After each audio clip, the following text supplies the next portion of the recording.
ముఖ్యమంత్రి గారు చెప్తున్నారు ఈ మధ్యన కొత్తగా మహిళల్ని కోటీశ్వరులు చేసేదాకా వదిలిపెట్టడంట. ఒకరిద్దరిని కూడా కాదు, నేను కోటీశ్వరులు చేస్తా అంటే సీతక్కని సురేఖక్కని చేస్తున్నాడేమో అనుకున్నా,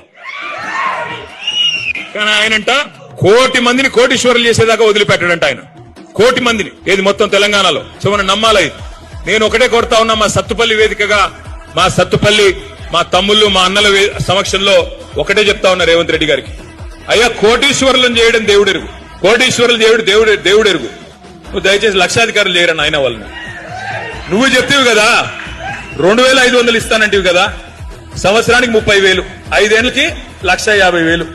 నేను ఇవాళ చెప్తా ఉన్నా సత్తుపల్లి వేదికగా, రేవంత్ రెడ్డి గారు ఈ రాష్ట్రంలో ఉన్న 1,67,00,000 మంది ఆడ కూతుర్లు 18 ఏళ్లు పైబడ్డ వాళ్ళు ఎవరైతున్నారో అందరూ మీకోసం చూస్తా ఉన్నారు.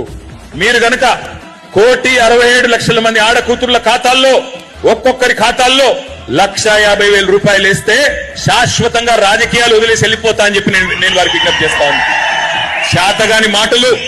శాతగాని మాటలు దానికి మళ్ళీ చాంతాడంత బిల్డప్. కోటీశ్వరులను చేస్తా, కోటీశ్వరులు చేసేదేం లేదు నువ్వు, గాని లక్షాధికారులు చేయి చూస్తా, అదొక్కటి చేసి చూపెట్టు నువ్వు.